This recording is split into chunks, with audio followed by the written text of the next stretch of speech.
जय cashback सर्वांना.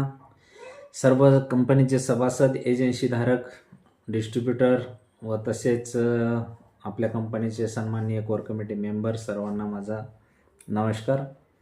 तर आजच्या व्हिडिओमध्ये आपण बघणार आहोत की आपल्याला डीलर एजन्सी, आपल्याकडे दोनच एजन्सी आहेत. एजन्सीची माहिती आजच्या व्हिडिओमध्ये आपण घेणार आहोत.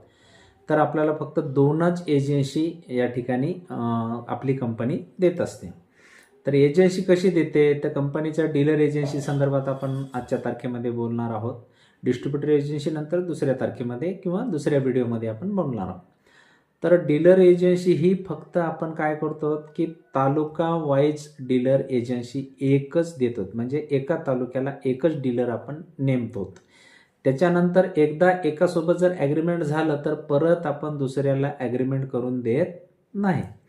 तर अशा पद्धतीची डीलर एजन्सी आपण आपल्या कंपनीची देत असतो. आता समजा उदाहरणार्थ तुम्हाला शंका येईल की एखादी मोठी सिटी आहे, जिल्ह्याचं ठिकाण आहे समजा, तर जिल्ह्याच्या ठिकाणी तालुका प्लेस, कारण शहरच एवढं मोठं असते की त्या शहरामध्येच खूप मोठी लोकसंख्या असते. जसं उदाहरण पकडूया आपण, महानगरपालिका ज्या ठिकाणी येते, समजा आता महानगरपालिका कुठे येते, परभणी, नांदेड, पुणे, मुंबई, संभाजीनगर, जालना, तर अशा मोठ्या शहराच्या ठिकाणी आपली एजन्सी कशी दिली जाते. तर समजा ग्रामीण भागामध्ये तालुका वाईज आपण दिले जातो, हे आपलं पक्क आहे. पण शहराच्या ठिकाणी कशी देतो, तर शहराच्या ठिकाणी आपण एजन्सी देत असतो. जे समजा एखादं महानगरपालिकेचं मोठं ठिकाण आहे, तर त्या ठिकाणी आपली कंपनी तिथं एक मतदारसंघानुसार ते शहर डिवाईड केले जाते. जसं आमदारकी, जे विधानसभा मतदारसंघ, तर एका शहरामध्ये 2 मतदारसंघ येतात महानगरपालिकेच्या ठिकाणी, काही ठिकाणी, बरोबर आहे. तर तिथं मतदारसंघानुसार काय असते की पूर्व आणि पश्चिम किंवा दक्षिण आणि उत्तर असे त्याचे 2 भाग होतात. संभाजीनगर, मुंबई, पुण्यासारख्या ठिकाणी 4-4, 5-5 भाग होत असतात, बरोबर आहे. जसं संभाजीनगरला पूर्व, पश्चिम, उत्तर, दक्षिण असे 4 भाग होतात. तसं नांदेडसारखं उदाहरण घेतलं तर नांदेडला दक्षिण आणि उत्तर गृहीत धरले जाते. तर अशा पद्धतीनं अशा महानगरपालिकेच्या ठिकाणी आपली कंपनी डीलर एजन्सी म्हणून त्या भागानुसार, त्याला मतदारसंघाच्या भागानुसार, विधानसभा मतदारसंघाच्या एका भागाला एक शहराच्या ठिकाणी आपली डीलर एजन्सी दिली जाते. मग त्याच्यामध्ये आपण नांदेडचं उदाहरण पकडूयात की उत्तर नांदेड आणि दक्षिण नांदेड अशा 2च त्या ठिकाणी प्रमुख एजन्स्या दिल्या जातात. याला म्हणायचं डीलर एजन्सी. याच्यावर कुणीही नाही आहे. याच्यावर कंपनी आहे, कंपनीच्या नंतर डायरेक्ट डीलर एजन्सी आहे, आणि डीलर एजन्सीच्या नंतर डायरेक्ट डिस्ट्रीब्युटर एजन्सी आहे. बस एवढीच आपली चेन आहे. याच्या मधामध्ये कोणीही येणारं नाही आहे. तर ज्या व्यक्तीला आपल्या कंपनीची डीलर एजन्सी घ्यायची आहे त्या व्यक्तीसाठी नियम अटी आपल्या कशा आहेत त्या आज बघणार आहोत आपण. तर समजा तुम्हाला आता तुमच्या एखाद्या ग्रामीण भागामधला तालुका आहे, उदाहरणार्थ आपल्या नांदेड जिल्ह्यामधला उदाहरणार्थ तालुका पकडण्यासाठी म्हणलं तर एखादा नरशी आहे, नायगाव आहे, किंवा असं तालुक्याच्या ठिकाणी ग्रामीण भागामध्ये तालुका, आमचा जसं स्वतः कंपनी ज्या तालुक्यात आहे, वसमत तालुक्यामध्ये कंपनी येते, तर वसमत तालुक्याची एजन्सी घ्यायची असेल, तालुक्याची मेन डीलर एजन्सी घ्यायची असेल, तर कंपनी काय नियम अटी लावलेले आहेत. तर त्याच्यामध्ये पहिला नियम असा आहे की आपल्या कंपनीला ॲग्रीमेंट चार्ज, प्रोसेसिंग फीस आणि कंपनी ऑनलाईन एजन्सी क्रिएट करणे हे सर्व खर्च म्हणून कंपनी काय करते, 11,000 रुपये तुमच्याकडून फीस म्हणून घेते. हे 11,000 रुपये कंपनी कधीच परत देत नाही, एवढं मात्र पक्क लक्षात ठेवायचं आहे. हे जे प्रोसेसिंग फीस, ॲग्रीमेंट चार्ज आणि ऑनलाईन क्रिएट करणे एजन्सी, ह्यासाठी कंपनी तुमचे हे फीस म्हणून घेते, आणि याचं तुम्हाला नॉट रिफंडेबल आहे, एवढं पक्क ध्यानात ठेवायचं आहे. त्यानंतर तुम्ही 11,000 रुपये कंपनीला भरलेत, कंपनी तुम्हाला ॲग्रीमेंट करून देईल.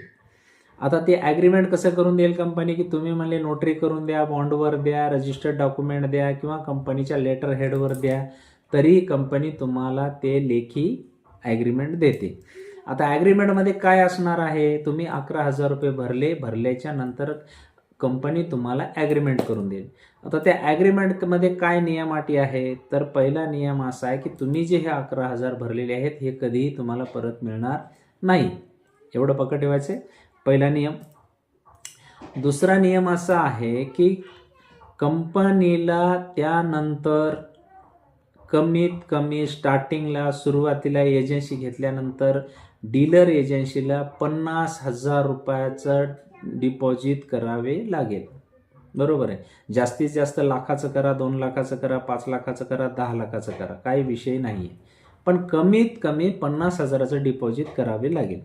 डिपॉझिट केल्याच्या नंतर कंपनी तुम्हाला जे 50,000 तुम्ही कंपनीच्या खात्यामध्ये टाकलेले आहेत तेवढ्याच रक्कम, तेवढंच तुमच्या जे कंपनी एजन्सी क्रिएट जे केलेली आहे तुमची ऑनलाईन, तुमच्या जे ID आहे, जे एजन्सी ID आहे, त्या एजन्सी IDवर जे 50,000 रुपये डिपॉझिट केलेले ते जशाला तसे 50,000 रुपये त्या तुमच्या एजन्सी IDवर डिपॉझिट केले जातात.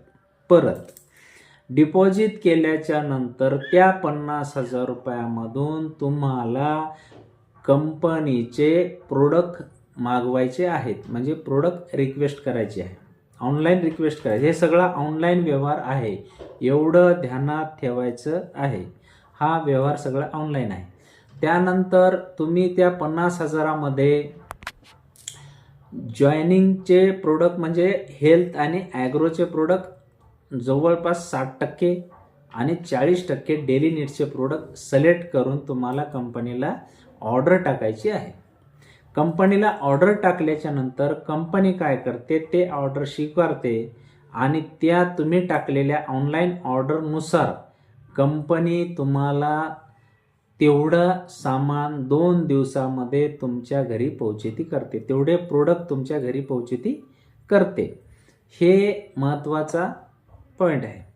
सर्व प्रोडक्ट हे MRP रेटने दिले जातात, एवढं पक्क ध्यानात ठेवायचं. मी नियम सांगतोय, एक डीलर एजन्सीचा नियम सांगतोय, म्हणजे आवर्जून ऐकायचं आहे आणि आवर्जून लक्षात ठेवायचं.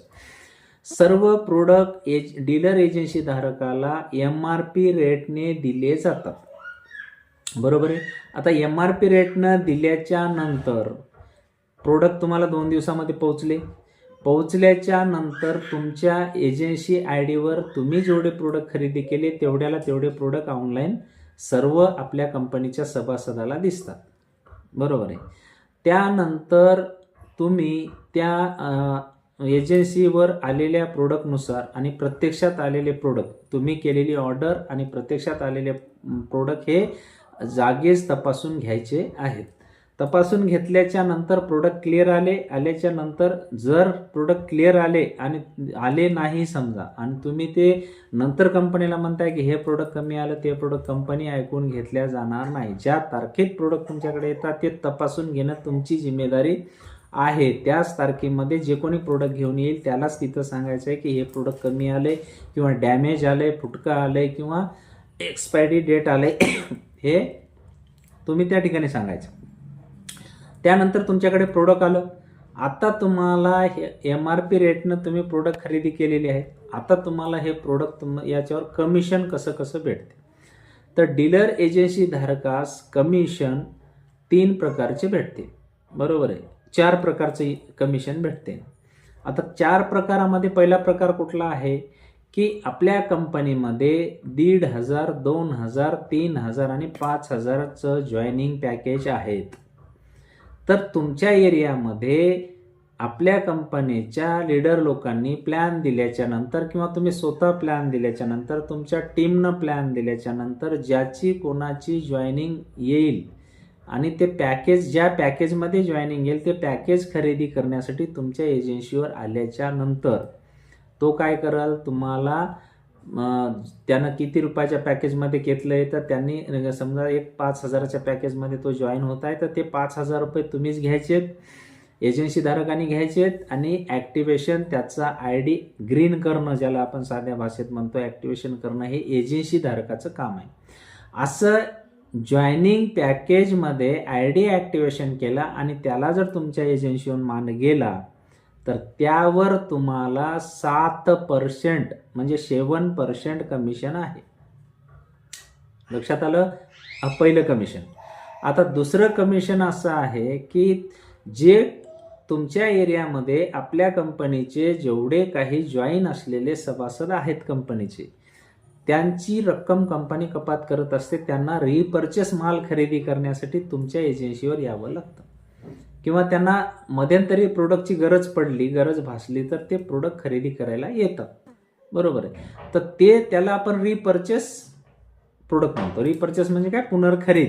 पुनर्खरेदीला आल्याच्या नंतर, रिपर्चेसला आल्याच्या नंतर त्याला तुम्ही ते रिपर्चेसमध्ये कंपनीच्या नियमानुसार काही प्रोडक्टवर आपण 50% डिस्काउंट देतो आणि काही प्रोडक्टवर आपण 20% डिस्काउंट देतो. जसं डेली नीड्सच्या प्रोडक्टवर 20% डिस्काउंट देतो आणि आपल्या हेल्थ, ॲग्रो आणि आपले लेडीजचे पॅड ह्या 3 कॅटेगरीमध्ये बसणाऱ्या वस्तूवर आपण 50% डिस्काउंट देतो आपल्या कंपनीच्या अधिकृत सभासदाला.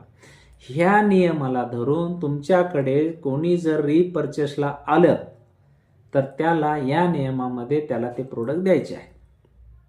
याला म्हणायचं रिपर्चेस खरेदी. तो रिपर्चेस खरेदीला आल्याच्या नंतर तुम्ही त्याला, जर त्यांनी जेवढा काही खरेदी केला माल रिपर्चेसमध्ये, त्याच्यावर तुम्हाला 12% कमिशन आहे. बरोबर आहे. त्यानंतर तिसरं कमिशन असं आहे की तुम्हाला असं वाटलं की हे प्रोडक्ट डेली नीड्सचे कंपनीचे खूप छान आहेत, रिझल्टेड आहेत आणि ते मार्केटमध्ये विकल्या जात आहेत.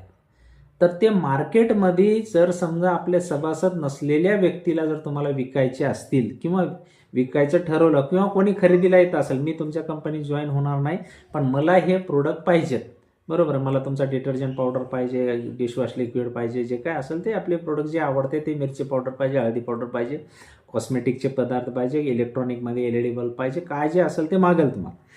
मागितल्याच्या नंतर त्याला जर तुम्ही थेट विक्री केली तर आपल्या कंपनीच्या शॉप्टरला एक ऑप्शन आहे, त्या ठिकाणी जाऊन ऑनलाईन नोंद घ्यायची आहे की फलाना व्यक्ती